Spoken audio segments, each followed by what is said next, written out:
Bagaimana jika Yesus hari ini memilih seseorang yang paling dibenci masyarakat? Seseorang yang dianggap pengkhianat, dianggap tidak layak, dijauhi banyak orang. Itulah yang terjadi ketika Yesus memanggil Matius. Dan kisahnya membuktikan bahwa kasih karunia Tuhan lebih besar daripada masa lalu seseorang. Sebelum menjadi rasul, Matius adalah seorang pemungut cukai.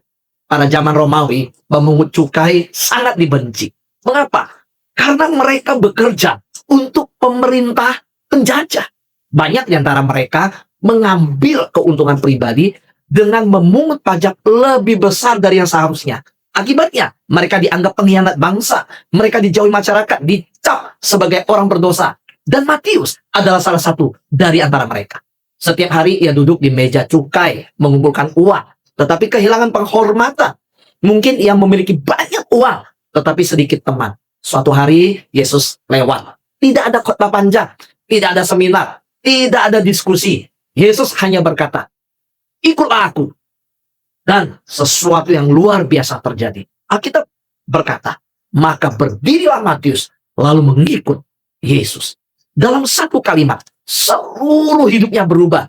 Ia meninggalkan meja cukainya, meninggalkan penghasilannya, meninggalkan kenyamanan hidupnya, dan memilih mengikut Yesus. Setelah mengikut Yesus, Matius mengadakan perjamuan besar di rumahnya yang mengundang banyak teman. Masalahnya, teman-temannya juga para pemungut cukai dan orang berdosa. Nah, orang-orang Farisi langsung mengkritik Yesus. Mengapa gurumu makan bersama pemungut cukai dan orang berdosa? Lalu Yesus menjawab, bukan orang sehat yang memerlukan tabib, tetapi orang sakit. Inilah inti Injil. Yesus datang bukan untuk orang yang merasa dirinya benar, tetapi untuk orang yang sadar bahwa dirinya membutuhkan anugerah Tuhan. Setelah Yesus bangkit, Matius menjadi salah satu pemimpin gereja mula-mula. Dan Tuhan memakai mantan pemungut cukai ini untuk menulis salah satu kitab terpenting dalam perjanjian baru. Injil Matius. Kitab yang memperkenalkan Yesus sebagai Raja dan Mesias yang dijanjikan. Bayangkan, tangan yang dahulu dipakai menghitung pajak, sekarang dipakai menulis firman Tuhan. Mulut yang dahulu mungkin dipakai untuk mencari keuntungan, ini dipakai memberitakan Injil. Itulah kuasa kasih karunia. Tradisi gereja mencatat bahwa Matius memberitakan Injil ke berbagai wilayah, termasuk Ethiopia dan daerah Timur Tengah. Ia menghadapi banyak tantangan, banyak penolakan, banyak penganiayaan. Tetapi ia tetap setia sampai akhir hidupnya.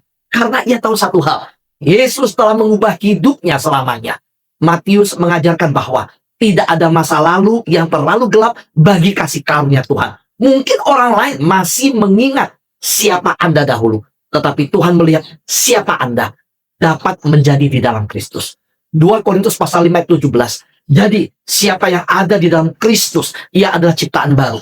Mungkin hari ini Anda merasa tidak layak.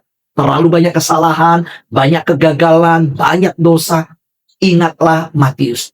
Ketika semua orang melihat seorang pendosa, Yesus melihat seorang rasul.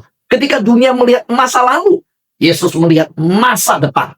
Karena kasih karunia tidak hanya mengampuni, kasih karunia juga mengubah. Dan jika Tuhan bisa memakai Matius, Tuhan juga bisa memakai Anda. Jika Anda diberkati oleh kisah Matius, tuliskan di kolom komentar. Kasih karunia Tuhan mengubah hidupku. Saya, Pendeta Hukekil. Sampai bertemu di seri ke-8, Thomas, dari peragu menjadi pemberita Injil sampai ke India. Shalom, Tuhan Yesus memberkati.